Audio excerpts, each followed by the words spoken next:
days like this that I'm really grateful for the APGO Academic Scholars and Leaders Program and everything that I learned there.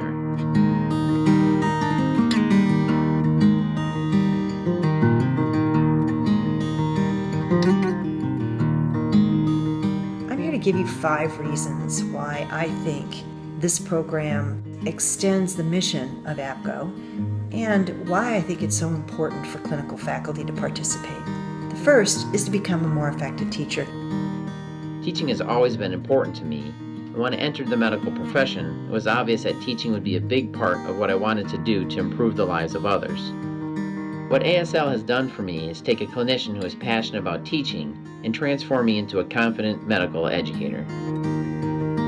The second reason is because it helps learners hone their skills in leadership, whether it's leading others or leading oneself. Sort of surprised, although it might not should have been, when I realized I was the first ASL graduate to be a president of APGO. I was lucky in the early portion of my career. My chairman, Jolie Simpson, saw some promise in me and supported my application to the Scholars and Leaders program. Luckily, I was accepted to the program, and that was really just the beginning for me. When I think of APGO, I really think about participation, I think about interaction. I can't go to a meeting without participating in something. And when I think back to that first meeting, the interactions that happen are very different than a lot of the other meetings that I would go to. Most of the time I would sit alone in the dark and listen to something. And this is where you get up, you move around, and you're talking with people. And that was a very cool thing to be a part of. Yet when I think back, I also thought this is a little intimidating. And I remember thinking to myself, why did all these people feel so comfortable doing this? How did they know each other? And I realized pretty quickly that what they did was they got involved. They found something in APGO to participate in. And I also saw that a lot of them were members of the Academic Scholars and Leaders program. So I realized quickly that this was somewhere that I needed to be. There are many gains that I have received since completing this program, and many of them involve being empowered to acquire more leadership skills. A third reason is because it cultivates scholarly thinking among the graduates. A fourth and very important reason this course is critical for clinical faculty is that you join a community of scholars who have a shared passion for education all over the country.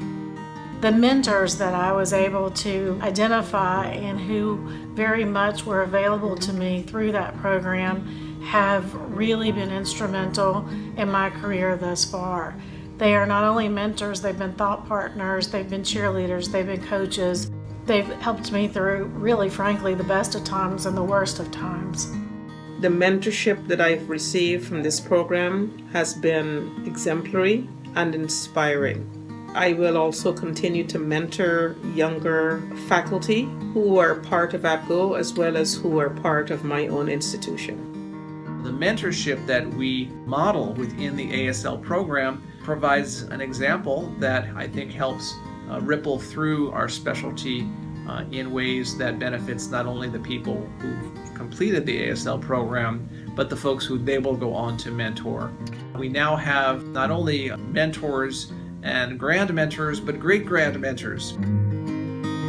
Which leads me to my last reason why I think this course is so important. It's really fun. People leave this course forming lifelong friendships, but while they're here, they're having an opportunity to think about their journey as a learner and where they want to go as a teacher and what their career means to them. Along with the amazing new connections that I've made with similarly passionate medical educators in the women's health community, I truly cherish everything that the Scholars and Leaders program has done for my academic career. I can think of not 10, not 20, but probably almost 50 people that if I have a specific dilemma, issue, problem, concern, or even just some sort of crazy idea that I come up with, I can pick up the phone, get a return call very shortly, and we can either think through the problem or think through what might be the next initiative or impact we want to create within women's health education. I've sent many of my faculty in my own department and watched them grow to become important leaders in medical education locally as clerkship directors, residency program directors, vice chairs for medical education, and hospital-based and dean leaders.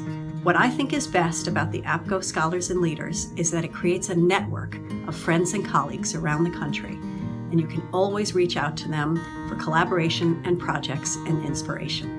The APGO Scholars and Leaders is truly unique. I feel as though APGO is my home. And I think that the tools that you acquire through the Academic Scholars and Leaders program is something that allows you to give back and make that community better.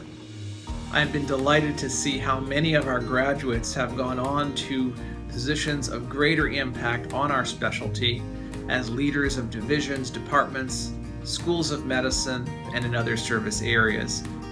I hope the Scholars and Leaders program will continue far into the future. I can't really imagine a world within obstetrics and gynecology where the Scholars and Leaders program isn't an integral part of the development of many faculty and leaders in obstetrics and gynecology.